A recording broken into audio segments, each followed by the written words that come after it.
Je m'excuse, je vais être obligée de parler français en français, parce qu'autrement, je ne vois pas, je vois très mal, et je pourrais faire des confusions. Je veux parler d'une façon très brève, mais je voudrais parler pour dire à ici nos 36 camarades survivants des brigades internationales qui sont ici présents.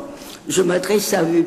Je m'adresse également à toute la population de Madrid qui accompagne notre venue ici et qui nous va à notre cœur. Mais je voudrais dire ce que j'explique dans les écoles, dans les lycées, en France, aux élèves, qui demandent maintenant, c'est eux qui demandent que l'on leur parle de la guerre d'Espagne. Ils le comprennent maintenant. On a parlé, depuis la fin de la guerre, il y avait un silence absolu. On ne voulait pas parler de la guerre d'Espagne, ne pas dire, ne pas expliquer que cette guerre du peuple espagnol a été la première lutte d'un peuple uni, d'un peuple fier, d'un peuple orgueilleux, d'un peuple décidé à se battre pour la liberté, pour pouvoir améliorer les conditions de vie dans leur pays.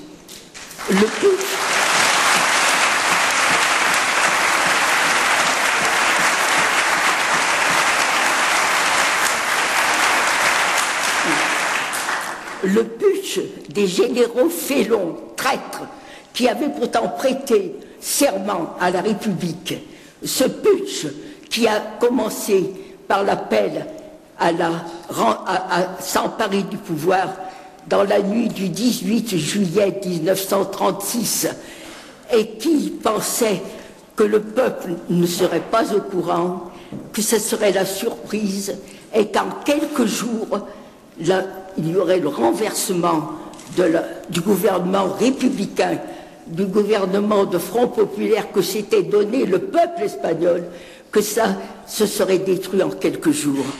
Mais quelle a été la surprise le 19 juillet, quand ils sont sortis des casernes? Si on parle de Barcelone, c'était pas la surprise, ça n'a pas été pour le peuple de Barcelone.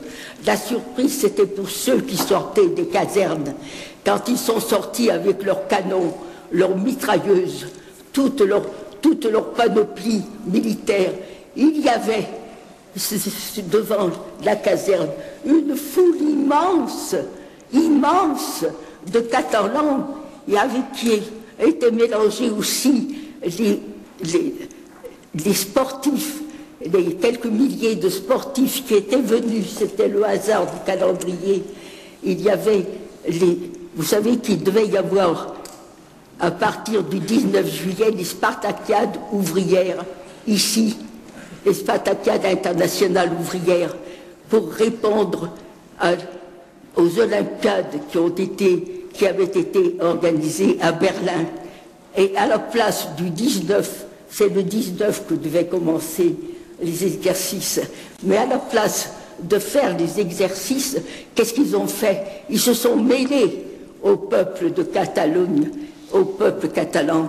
Ils ont participé à cette foule immense qui, quand les portes se sont ouvertes et que les fascistes sortaient de la porte, ils étaient armés, le peuple, avec des machetas, cuchillos o cosas así, pero no tenían armas.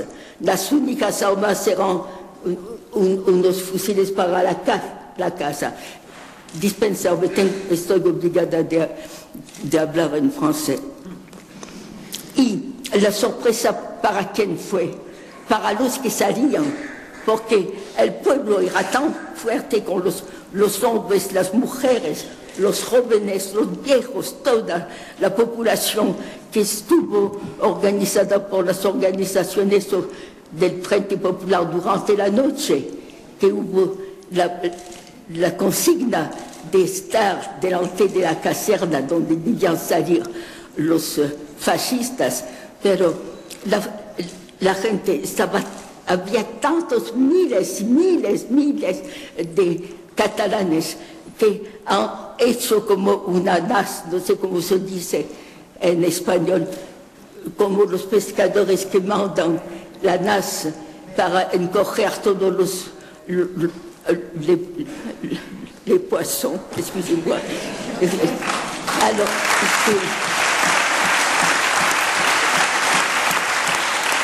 ¿y qué es el pueblo de Cataluña que ganó?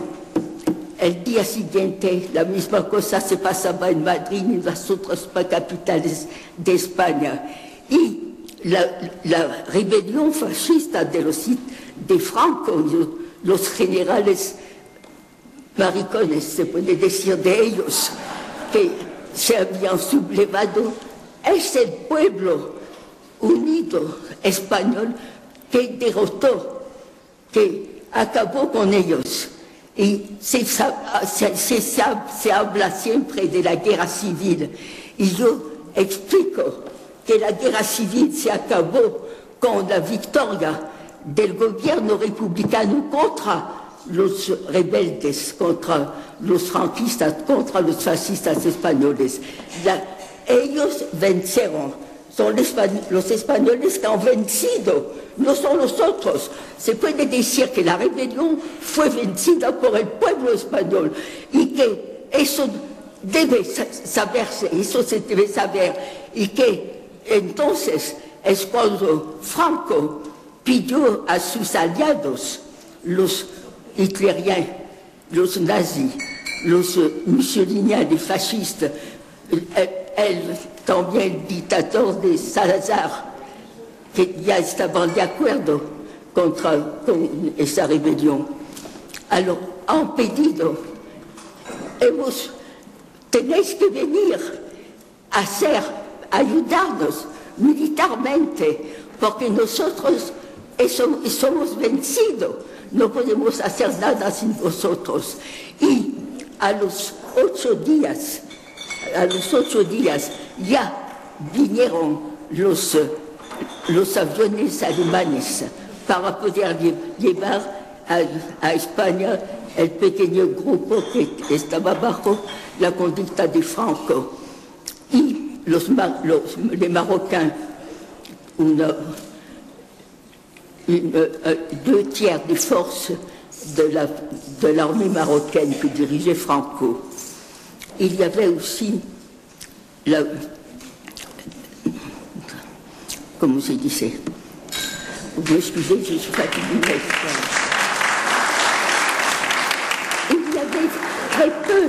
Il y avait très peu de combattants qui étaient avec Franco.